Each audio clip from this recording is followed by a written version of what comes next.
On se retrouve dans la matinale sur TV Finance. On va faire maintenant un petit point pédagogique avec Antoine Fraisse-Soulier. Antoine, on va parler de deux notions, le take profit et le stop loss. Comment est-ce qu'on peut les configurer ?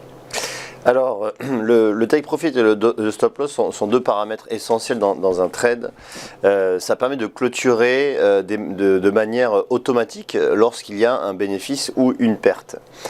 Alors, c'est vrai que en général, les traders n'ont pas forcément tout le temps les yeux rivés sur leurs écrans et donc ça peut être très utile à mettre en place. Alors, qu'est-ce que le take profit ? Le take profit, c'est la mise en place d'un ordre qui permet de clôturer un trade lorsqu'il est gagnant.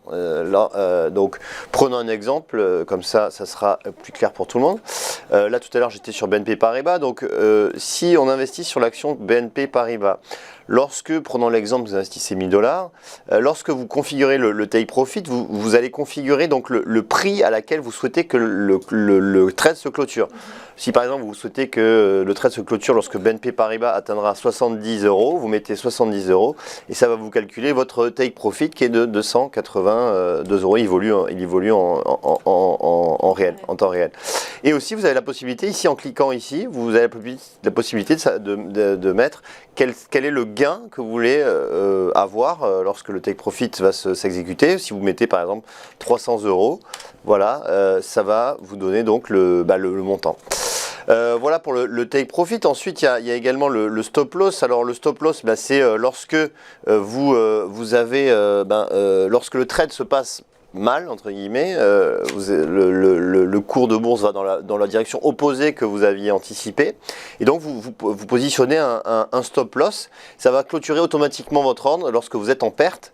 Alors si je reprends mon exemple sur BNP, eh bien ici à gauche, vous cliquez dessus et donc vous mettez un stop loss. Par exemple, si l'action BNP vaut 58 €, eh bien votre ordre se clôturera automatiquement et vous allez avoir une perte de 108 $.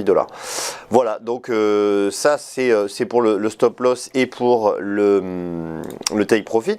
Ce qui est intéressant de savoir sur ces deux paramètres, c'est que pourquoi les utiliser? D'une part, ça va vous donner une tranquillité d'esprit dans le sens où vous savez que vous avez un montant montant maximum à laquelle vous pouvez perdre et un montant maximum que vous pouvez gagner. Vous avez aussi une manière efficace en fait d'automatiser vos positions et vous avez une maîtrise de votre risque global. Donc voilà, c'est trois fonctionnalités intéressantes pour le take profit et le stop loss.